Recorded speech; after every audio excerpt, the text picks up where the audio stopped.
À la une de l'actualité, tête-à-tête entre Roch-Marc Christian Kaboré et la diaspora congolaise, on estime à 3000 le nombre de Burkinabés vivant au Congo-Brazzaville. Entre le président du Faso et la communauté burkinabé, il a été question de tracasseries liées au séjour et de nomination d'un consul honoraire au pays de Denis Sassou Nguesso.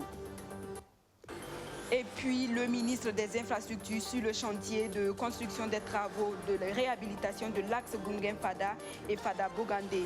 Éric Bougma est allé constater l'état d'avancement des travaux de construction de routes dans la région de l'Est. Voilà pour les titres. Soyez les bienvenus au journal de la mi-journée sur BF1. Le président du Faso séjourne depuis hier au Congo-Brazzaville où il prendra part ce 16 avril à l'investiture de son homologue Denis Sassou Nguesso, réélu le 21 mars dernier pour un nouveau mandat de 5 ans. À marge de cette cérémonie d'investiture, le président a rencontré une délégation de la communauté burkinabé vivant au Congo. Environ 3000 Burkinabés sont établis dans ce pays. Au menu des échanges entre Roch-Marc Christian Kaboré et la diaspora, les tracasseries liées aux conditions de séjour et la nécessité de désigner un consul honoraire pour défendre les intérêts du Burkina Faso sur place. Le président dit avoir pris bonne note de ses préoccupations. Il invite par ailleurs la communauté burkinabé à cultiver les valeurs de solidarité et l'esprit d'entraide. On écoute Roch-Marc Christian Kaboré. Il est important que nous comprenions que nous devons travailler, non pas en compétition respective, mais dans le souci de voir qu'est-ce que nous pouvons faire dans un pays où nous sommes, pour que nous on travaille ensemble, pour que les problèmes des uns et des autres, selon nos capacités, nos moyens, nous puissions les aider pour qu'ils puissent résoudre ces questions. Quand vous êtes à l'étranger, la solidarité, l'entente, la responsabilité collective, c'est ça qui doit guider tout le monde. Et partout, les Burkinabés, de façon globale, sont reconnus par ça. C'est ça qui fait la confiance que les gens vous donnent.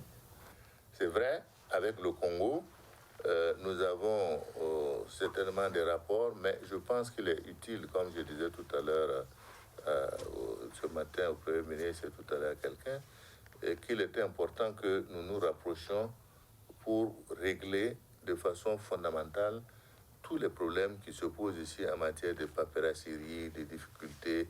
S'il y a des conventions que nous devons, auxquelles nous devons adhérer de manière à ce que nous puissions bénéficier des mêmes conditions que les autres, ben, il faut qu'on signe ces conventions, et puis c'est tout. Je suis tout à fait conscient de votre problème de consulat, et nous allons œuvrer à ce que très rapidement, dès qu'on va rentrer, nous puissions définitivement solder cette question qui n'a que trop duré. Et je pense que c'est comme ça que nous allons régler cette question-là.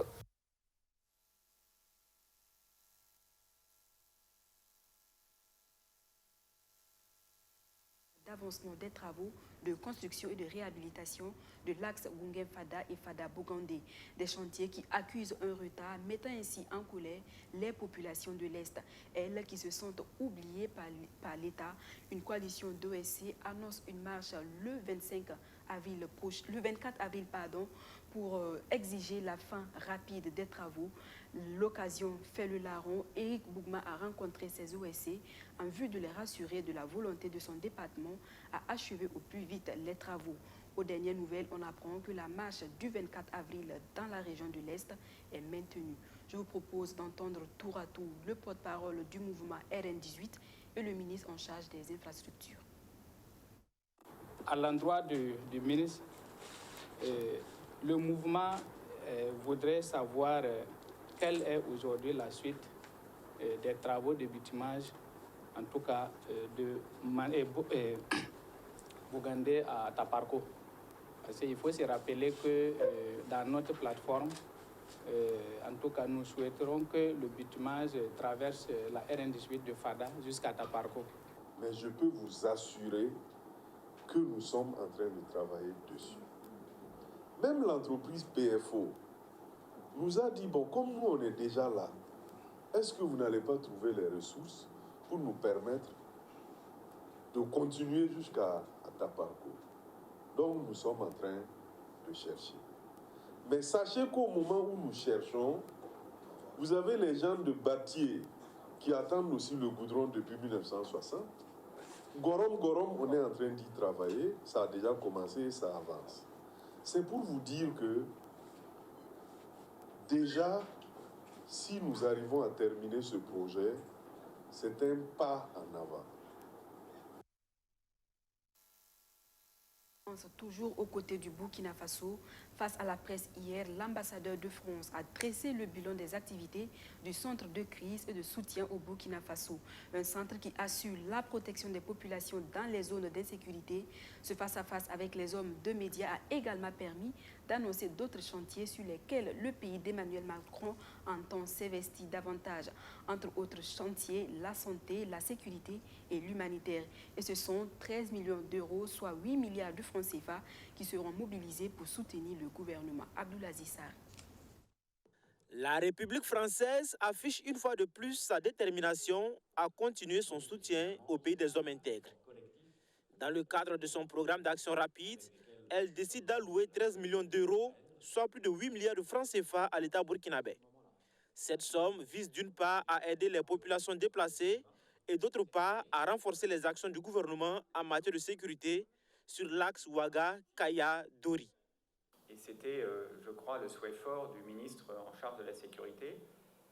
Nous avons identifié effectivement l'axe comme devant être soutenu et nous allons mettre 1 million d'euros en appui très rapide aux forces de sécurité et aux forces de secours sur cet axe. Ce qui veut dire renforcer les capacités des forces de police, renforcer les capacités des forces de gendarmerie, renforcer les capacités des forces de secours. Et donc nous allons faire ça très rapidement. Nous allons déléguer ces crédits à l'ambassade ici, qui ensuite se chargera avec le ministère de les mettre en œuvre très rapidement. Et l'idée, c'est vraiment que dès les semaines qui viennent, ces efforts commencent pour que l'impact soit rapide. Avec la crise sécuritaire qui vient s'ajouter au changement climatique, de nombreux Burkinabés risquent de se retrouver sans nourriture dans les mois à venir. La France est consciente de cette situation, c'est pourquoi elle veut soutenir un certain nombre de programmes en matière de réponse à la question de la sécurité alimentaire. Nous en avons beaucoup parlé avec les autorités, bien sûr, mais aussi avec le représentant du Programme alimentaire mondial ici au Burkina Faso. Et nous voyons bien que le sujet de la sécurité alimentaire est un sujet majeur, y compris et notamment parce que la question de la période de césure va arriver. Et donc, il faut que nous apportions un appui rapide à la population dans ce domaine. Nous allons le faire, nous avons commencé à le faire avec une contribution significative au Programme alimentaire mondial et nous allons aussi renforcer le programme piloté par 2 ONG françaises que nous soutenons. Tout comme dans le domaine de la sécurité alimentaire, le pays d'Emmanuel Macron veut aussi soutenir des projets en matière de santé.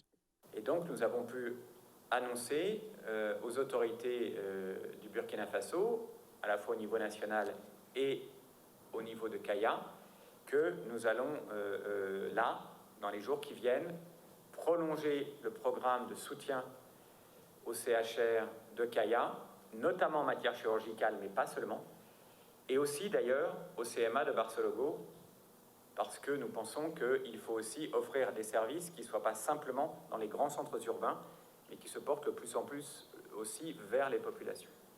Par ailleurs, la République française entend aussi prolonger ses programmes en matière d'accès à l'eau potable en soutenant l'ONG Oxfam dans la région du Centre-Nord. Solidarité toujours pour l'élimination des violences basées sur le genre dans les zones périurbaines de Ouagadougou. L'ABFAB s'engage. L'Action humanitaire pour le bien-être de l'enfant et de la femme lance un projet qui vise à renforcer l'autoprotection des femmes et des jeunes filles. Ce projet d'une durée de 3 ans prévoit des plaidoyers et des formations en faveur de la gente féminine. Luc Pagbelguen.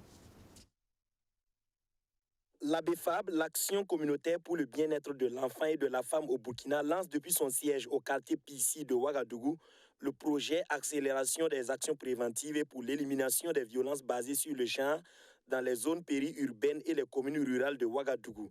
Le projet vise entre autres à renforcer l'autoprotection des femmes et des jeunes filles en matière de violence basée sur le genre à travers les activités de plaidoyer et de formation. Un projet de 3 ans avec pour partenaires Oxfam et les Affaires mondiales Canada.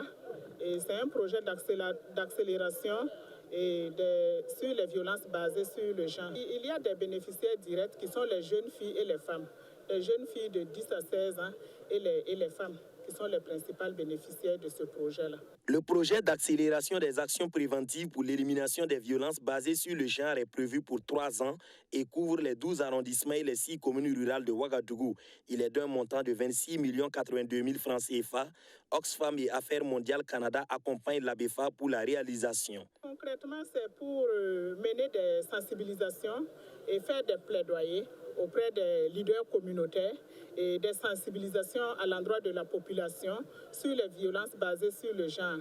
C'est pour vraiment mettre un frein à ces inégalités qui persistent dans notre pays. De manière directe, 30 jeunes filles âgées de 10 à 16 ans déscolarisées, 36 membres de l'association, 40 femmes leaders, 1500 femmes victimes de violences sont les bénéficiaires du projet qui s'étend également aux leaders communautaires et aux membres de famille. On en vient à cette préoccupation des populations de Bobo-Dioulasso. La réhabilitation du ciné Gimbi, lancée depuis 2013, n'est toujours pas terminée. 8 ans après, les cinéphiles bobolais ne comprennent pas ce grand retard accusé dans les travaux. Lundi dernier, l'association de soutien du cinéma du Burkina Faso, chargée de la réalisation du projet en question, était face à la presse. Selon cette association, le manque de financement et la pandémie de la Covid-19 sont entre autres le nœud du problème. La correspondance depuis Bobo-Dioulasso de Magid Bakouan. Le ciné Gimbi, situé au quartier Koko de Bobo-Dioulasso, ouvert en 1956, il est l'une des plus anciennes salles de cinéma du pays. Autrefois très fréquenté par les cinéphiles de la ville de Sia, il n'a pas échappé à la fermeture avec l'effet des intempéries. Conséquence, plus de salles de cinéma à Bobo-Dioulasso. Les travaux de réhabilitation sont mis en projet en 2013 et la construction débute en 2015.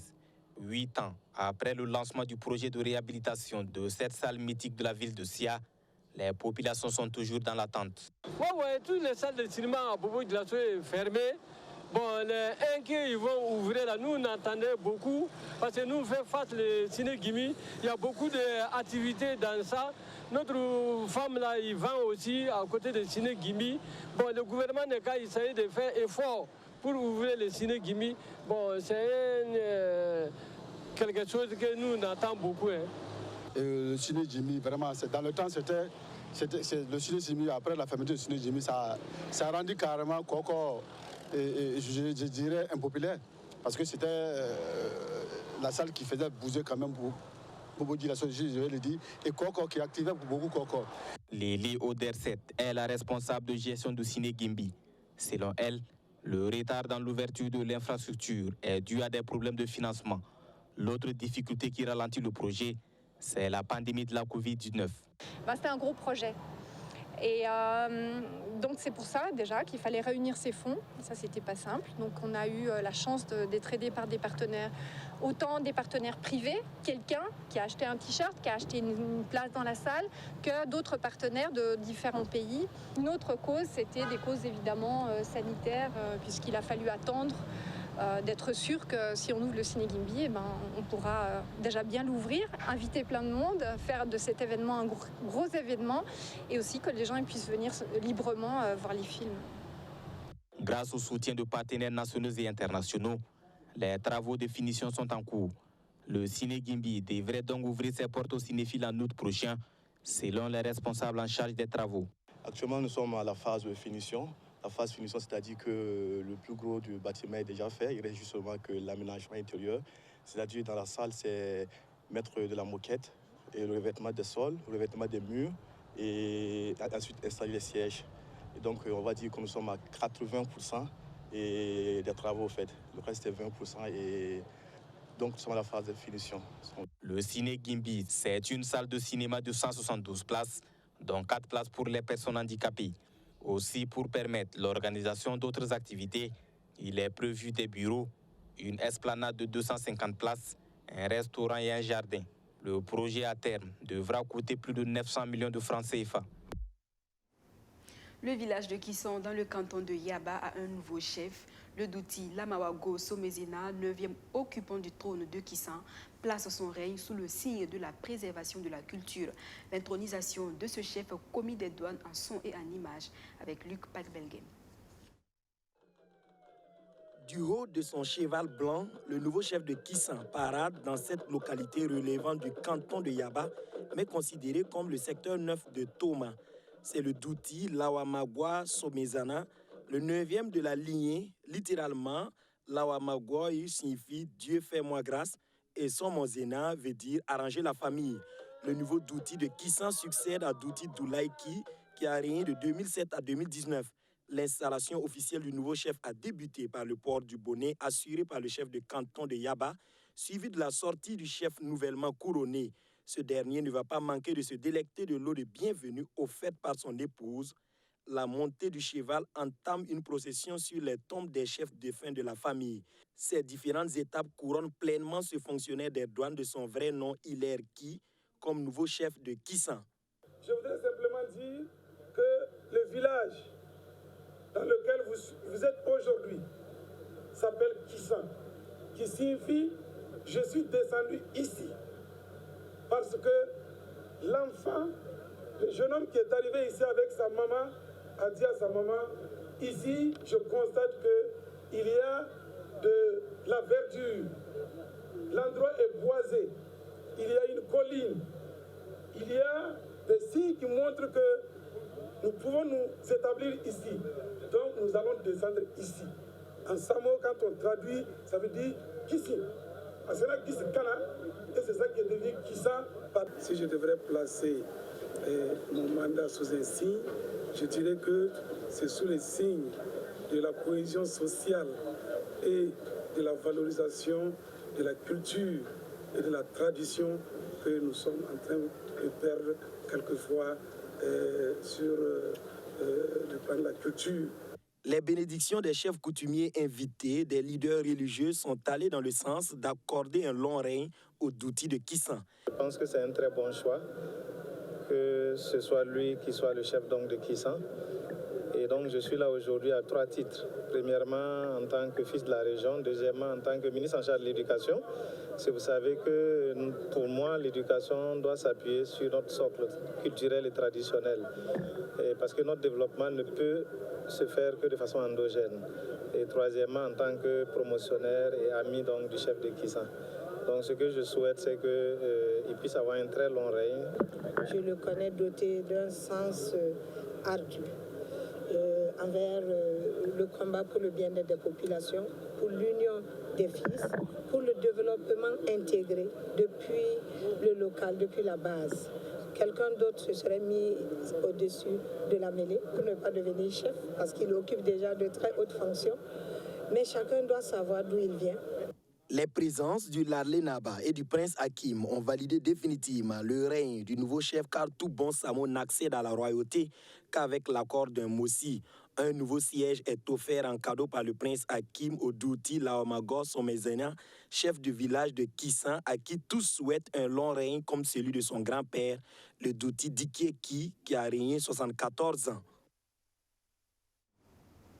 Actualité hors de chez nous, c'est officiel, Patrice Talon remporte l'élection présidentielle du 11 avril dernier avec 86% des suffrages exprimés. C'est l'annonce faite par la Cour constitutionnelle.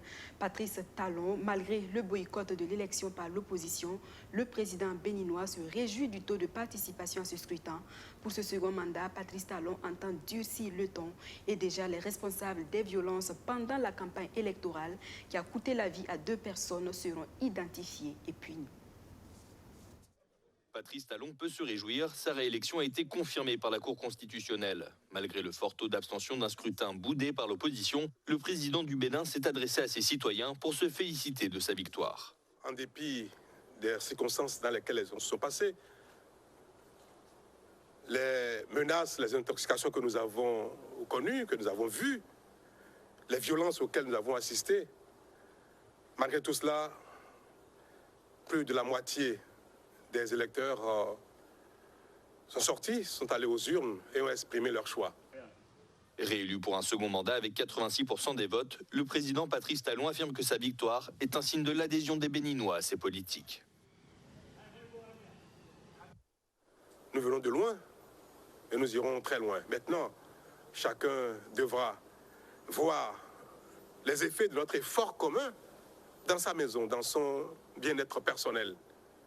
Et cela peut paraître immense, mais pour moi, ce sera aisé, ce sera facile, parce que maintenant on sait faire. Patrice Talon a conclu son intervention en promettant de sévir contre les responsables des violences survenues lors de la campagne, qui ont fait au moins 2 morts et des dizaines de blessés.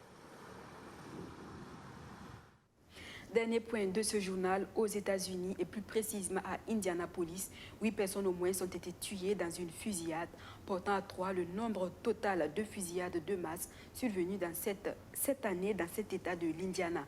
Le président Joe Biden annonce des mesures fortes pour lutter contre la prolifération des armes. Aux États-Unis, au moins 8 personnes ont été tuées dans une fusillade qui s'est produite tard jeudi à Indianapolis, capitale de l'État de l'Indiana. Toutes les victimes ont été retrouvées dans un centre du groupe de transport de lettres et de colis FedEx, près de l'aéroport international. C'est là qu'un tireur a ouvert le feu. Selon la police, celui-ci se serait donné la mort. D'autres personnes blessées, dont une dans un état critique, ont été hospitalisées. Depuis le 1er janvier, plus de 11 000 personnes ont déjà été tuées par une arme à feu. Et le président Joe Biden a d'ailleurs dévoilé des mesures ciblées pour lutter contre la prolifération des armes. C'est la 3e fusillade de masse qui se produit cette année à Indianapolis. Fin de ce journal. Merci de nous avoir suivis. Je vous retrouve, Dieu voulant, pour un autre point de l'actualité demain.